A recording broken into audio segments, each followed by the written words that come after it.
చూస్తున్నది simply with Spandu. అంటే English రాని వాళ్ళు కూడా ఉంటారు కదా, వాళ్ళ కోసం అన్నమాట. హాయ్ ఫ్రెండ్స్, దిస్ ఇస్ స్పందన. Welcome back to my channel simply with Spandu. ఏం చేస్తున్నారు అందరూ? నాకు తెలిసి బాగా భోంచేసి సుష్టుగా కూర్చుని ఉంటారుగా ఈ టైంకి. నేను మాత్రం ఒక పక్క బిగ్ బాస్ చూస్తూ ఎలిమినేషన్ ఎవరవుతారా అని టెన్షన్ పడుతూ కెమెరా ముందు కూర్చున్నాను. ఇంతకంటే ముందు వీడియో చేద్దామంటే ఒక పక్క మా అమ్మ, ఒక పక్క మా తమ్ముడు, ఒక పక్క మా ఆయన ఏవేవో ముచ్చట్లు మాట్లాడేసుకుంటూ ఉంటారు. పోనీ వాళ్ళు పడుకున్న తర్వాత ఇలాగ కెమెరా ముందు మాట్లాడదామంటే నేను అరిచే అరుపుకి హాయ్ అని అరవగానే అందరూ దిక్కుడు లేసి కూర్చుంటున్నారనమాట. ఇవి సంగతులు.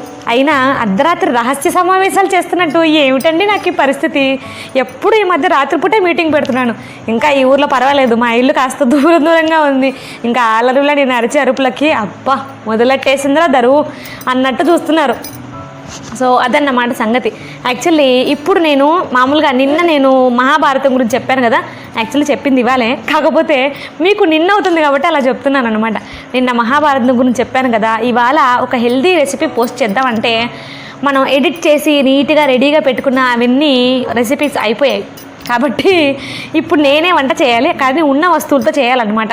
సో ఈరోజు వెయిట్ లాస్ రెసిపీ ఒకటి ట్రై చేశాను. అది తిని ఇప్పుడు కెమెరా ముందు కొంచెం గొంతెత్తి మాట్లాడగలుగుతున్నాను అనమాట. చాలా ఆకలేసింది ఇవాళ. సో ఆ రెసిపీ ఏంటో తెలుసుకోవాలంటే ఏం చేయాలో ప్రతిసారి నేను చెప్పాలేమిటండి, మీకు తెలీదా ఏమిటి? ఫస్ట్ మీరు ఇంకా సబ్స్క్రైబ్ చేసుకోకపోతే అర్జెంటుగా సబ్స్క్రైబ్ చేసుకుని పక్కనున్న గంట కొట్టేసి ఇప్పుడు మొదలు పెట్టాను అనమాట. శుభంగా గంట కొట్టిన తర్వాత వీడియోస్ నచ్చితే లైక్ చేయండి, షేర్ చేయండి, కామెంట్ కూడా పెట్టండి. ఓకే, ఇప్పుడు నేను చూపించబోయే ఆ వెయిట్ లాస్ రెసిపీ ఏంటంటే ఓట్స్ దోశ. ఓట్స్ అటుకులు నేను ఇంతకుముందే చెప్పాను. మీరు వెయిట్ లూజ్ అవ్వాలనుకుంటే అస్సలు వదలకూడని పదార్థాలు ఏమిటంటే అటుకులు, ఓట్స్. ఈ ఓట్స్ మనకు వెయిట్ తొందరగా తగ్గించడమే కాకుండా ఫ్యూచర్లో కూడా మనం వెయిట్ గెయిన్ అవ్వకుండా చేస్తాయన్నమాట. అది సంగతి. ఈ ఓట్స్ దోశ ఎంత ఈజీగా ఫాస్ట్గా అయిపోయిందంటే మీరు నిజంగా నమ్మలేరు. ఇన్స్టెంట్ దోశ అండ్ టేస్ట్ ఎలా ఉంటుందంటే భలే స్మూత్గా ఉంటుందండి. అసలు ఇలా నోట్లో పెట్టుకోగానే అలా కరిగిపోయిందా అన్నట్టు ఉంటుందన్నమాట. మీకు పళ్ళు లేకపోయినా పర్లేదు, నమ్మలాల్సిన అవసరమే లేదు, అదంతా కదే కరిగిపోతుంది. సో అదన్నమాట సంగతి. నేను ఇప్పుడే తిని కూర్చున్నాను, బాగా ఒక 3-4 దోశలు తిన్నాను.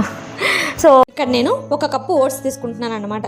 నేను చాలాసార్లు చెప్పాను మీకు, ఓట్స్ మనం నానబెట్టైనా తీసుకోవాలి లేదా డ్రై రోస్ట్ చేసుకునైనా తీసుకోవాలి అని. దీన్ని మనం నానబెట్టుకోవాలి. నానబెట్టుకోమంటే లీటర్లు నీళ్లు పోసేసి 4-5 గంటలు నానబెట్టేసి అంత అక్కర్లేదు, 5 నిమిషాల్లో నానిపోతాయి అన్నమాట. మరీ ఎక్కువగా నీళ్లు పోసేసుకోకండి, ఎందుకంటే మరీ జారుగా అయిపోయి దోశలు వచ్చేవి. కాబట్టి కొంచెం ఇలా అవి నానేలాగా, అవి కాస్త మునిగేలా ఉంటే సరిపోతాయి. ఓట్స్ నానేలోగా మనం ఆనియన్ కట్ చేసి పెట్టుకుందాం. నేను తీసుకున్న 1 కప్పు ఓట్స్కి ఈ సైజు ఆనియన్ సరిపోతుంది. 5 నిమిషాల్లోనే ఓట్స్ ఇలా ఉబ్బుతాయి అన్నమాట. మనం ఇందాక వాటర్ పోసాం, ఎక్కడున్నాయి కనిపించవే, పూర్తిగా నానిపోయాయి అన్నమాట. ఇప్పుడు దీంట్లో మనం ఆల్రెడీ కట్ చేసి పెట్టుకున్న ఆనియన్ వేసేస్తున్నాను. అంటే నేను తీసుకున్న ఆనియన్ చాలా చిన్నది కాబట్టి 1 ఆనియన్ కట్ చేశాను. మీరైతే ఒక మామూలు నార్మల్ మీడియం సైజ్ ఆనియన్లో అయితే సగం మాత్రమే తీసుకోండి. 2 కప్పులు అయితే 1 తీసుకోవచ్చు అనమాట. దీంట్లోనే ఒక చిన్న అల్లం ముక్క, అలాగే వెల్లుల్లి రెబ్బలు వేస్తున్నాను అనమాట. తగినంత కారం కూడా, మిర్చి దీంట్లోనే వేసేస్తున్నాను. ఇప్పుడు నేను వేసే ఈ కొత్తిమీర ఏంటంటే కంప్లీట్గా ఆప్షనల్. మీకు నచ్చితే వేసుకోవచ్చు, లేకపోతే లేదు. ఇంకా హెల్తీగా కావాలనుకుంటే మీరు క్యారెట్ కూడా వేసుకోవచ్చు. వీటన్నింటినీ ఇప్పుడు మిక్సీ జార్లో వేసుకుని ఫైన్గా పేస్ట్ చేసుకోవాలన్నమాట. గ్రైండ్ చేసుకున్న తర్వాత ఇంత ఫైన్ పేస్ట్ లాగా తయారైందనమాట. ఎంత క్రీమీగా వచ్చిందో కదా. దీంట్లో తగినంత సాల్ట్ కూడా యాడ్ చేసుకోవాలి. దీంట్లోనే 1 పించు వంట సోడా యాడ్ చేస్తున్నాను. మన బ్యాటర్ రెడీ అయిపోయింది కాబట్టి ఇంకా మనం పెన్నెం పెట్టేసుకోవచ్చు అనమాట. కాలిపోయింది కాబట్టి వాటర్ వేసి అలా ఆనియన్తో రుద్దేద్దాం.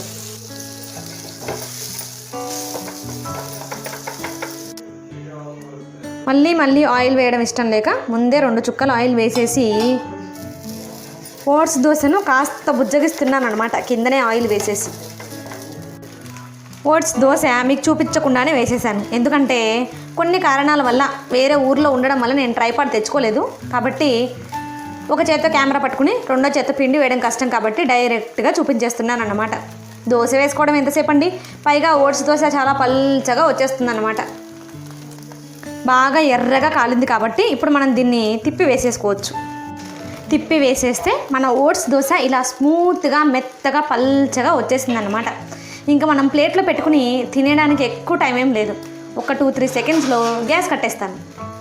ఇది ఇన్స్టెంట్గా రెడీ అయిపోయిన మన oats healthy weight loss dosa అన్నమాట. ఇది తయారు చేయడానికి మనకు ఒక్క చుక్క చెమట కూడా ఖర్చు అవ్వదు, ఎందుకంటే చాలా ఆరాంగా ఈజీగా తయారు చేసుకోవచ్చు అనమాట. టేస్ట్ మాత్రం చాలా స్మూత్ టేస్ట్గా ఉందన్నమాట.